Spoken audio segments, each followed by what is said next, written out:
You have come to the place where something you've been wanting for a while, even though it is not yet manifest, is not only tolerable, but, well, let's just start there. It's tolerable. You're able to put up with unfulfilled desires. It's all right for now to have an idea of something and not have it manifested. That's all right with you?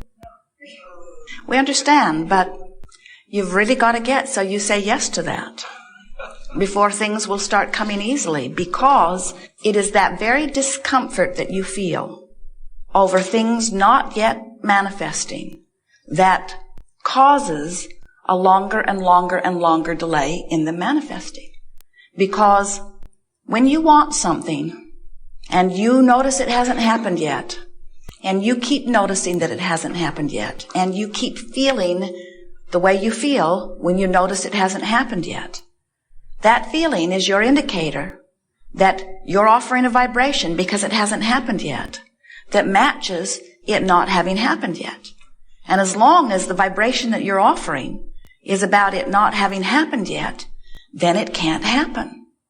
So, do you sort of get it that you must, as a deliberate creator, decide that you are not going to offer your vibration in response to what is?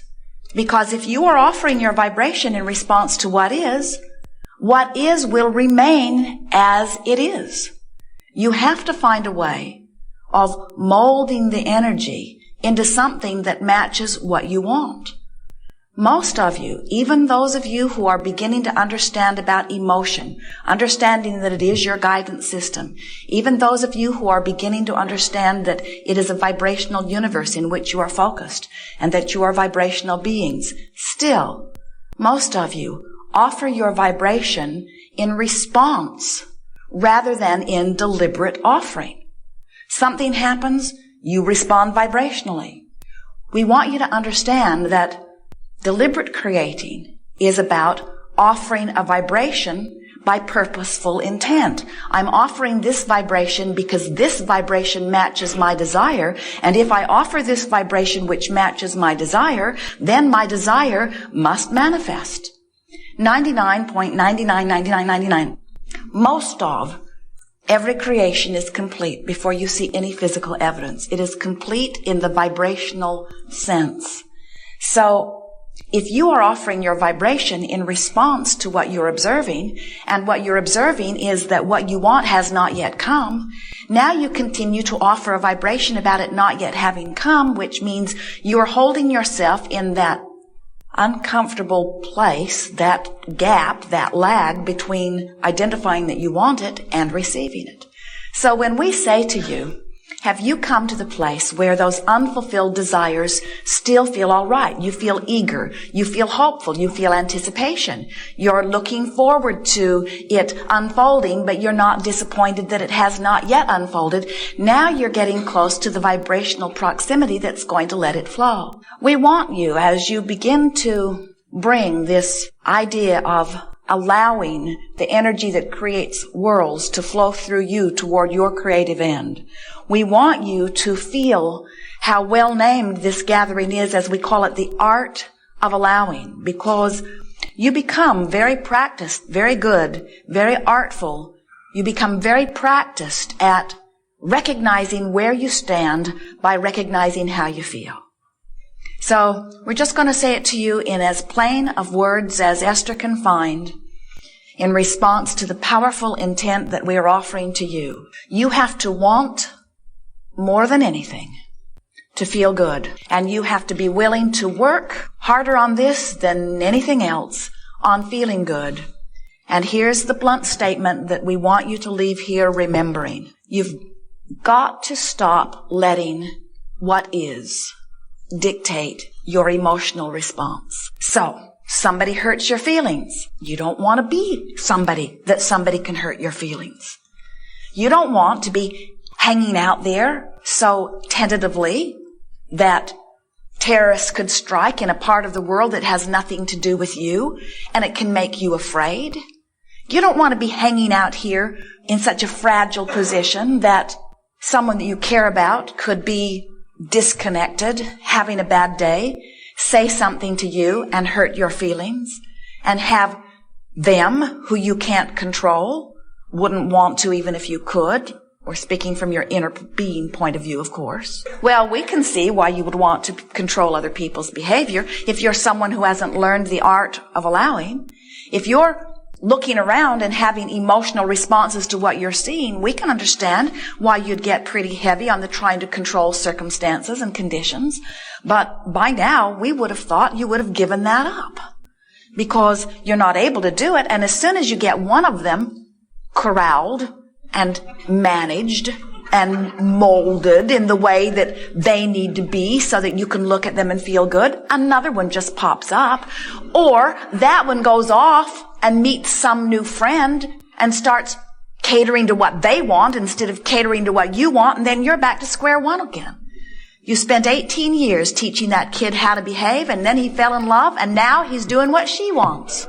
So if the way you feel is dependent upon controlling even one condition, you're in big trouble because you can't manage to control those conditions, but you can manage with all of the possible things that you have that you could focus upon and think about and remember and ponder and muse and observe and imagine. With all of the things that you could focus upon, past, present, or future, certainly there are enough things that feel good when you do it that you can manage your own mood. And the art of allowing is nothing more than managing your mood.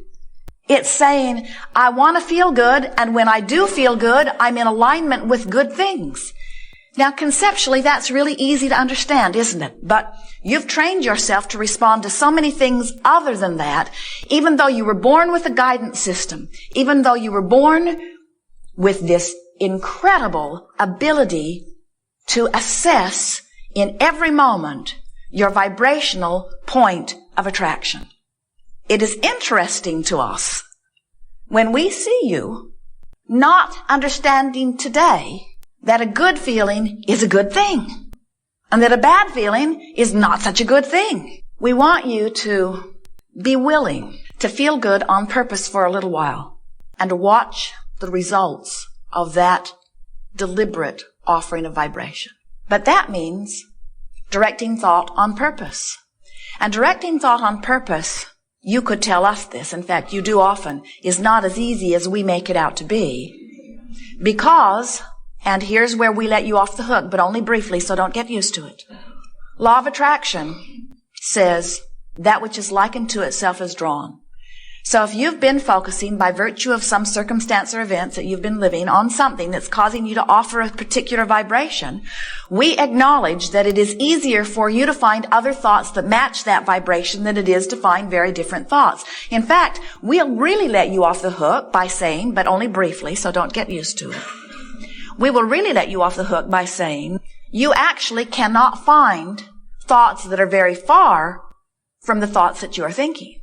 In other words, if you're depressed and some bright-eyed, bushy-tailed Abraham student comes to you and says, you know, you create your own reality and you're supposed to feel good and things can get better for you, all you have to do is cheer up. You're thinking, I do not create my own reality or you'd be gone. It's just annoying to have someone all bright and happy and sure of themselves flapping in your face when you are in a place of not feeling good.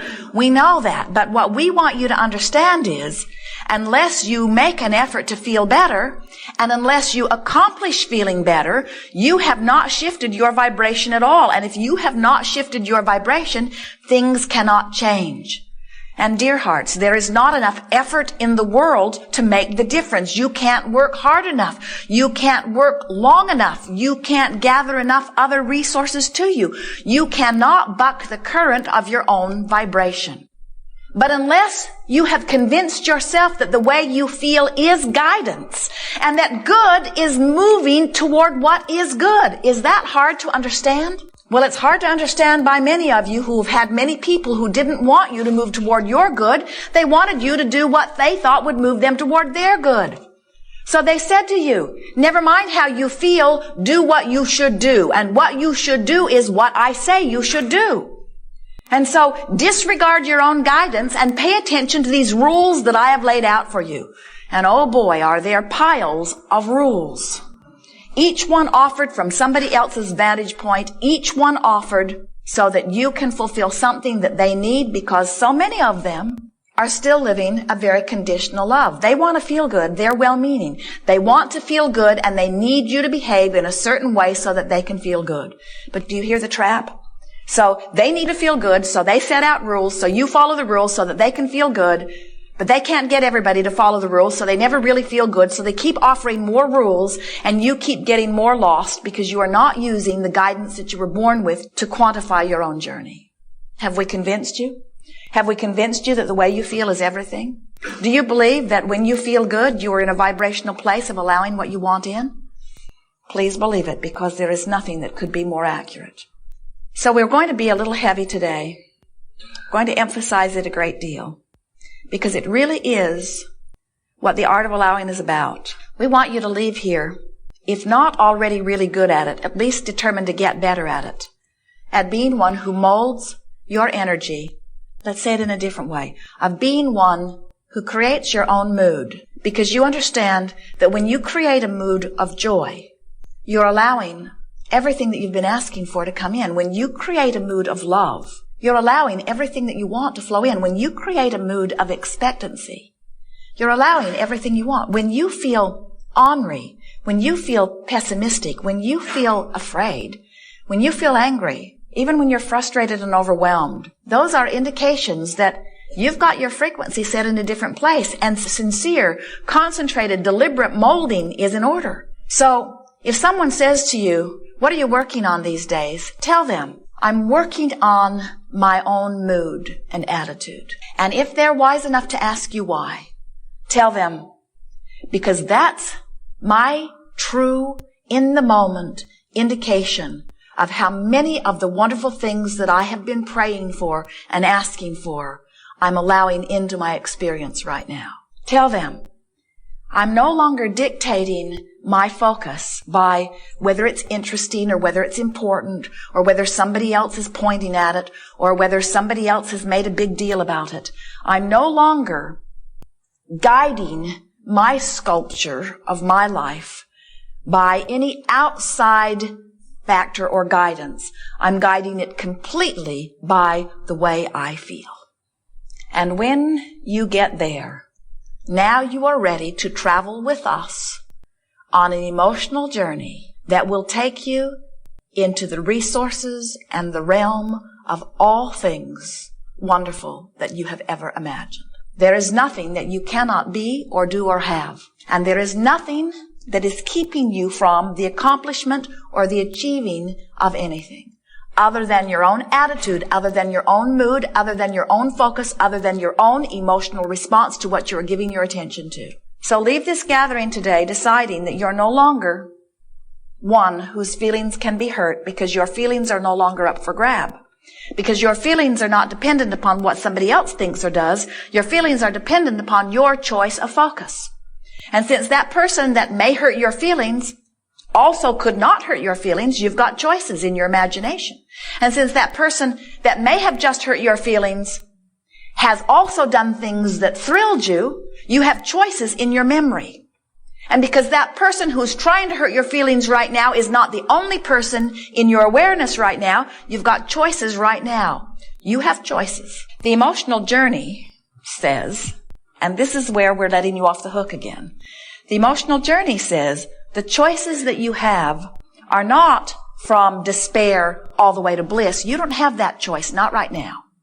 You've got the choice from despair, more despair, less despair. You've got the choice from despair, more despair, less despair, less despair, despair, less despair, even less despair, even less despair, despair, even less despair, despair, even less despair, anger, anger, even less despair, anger, even less anger, anger, despair, anger, less anger, anger, less anger, less anger, frustration. And once you make it to frustration, all kinds of options open up. Because the vibrational difference between frustration and bliss is a smaller difference than the vibrational difference between despair and frustration.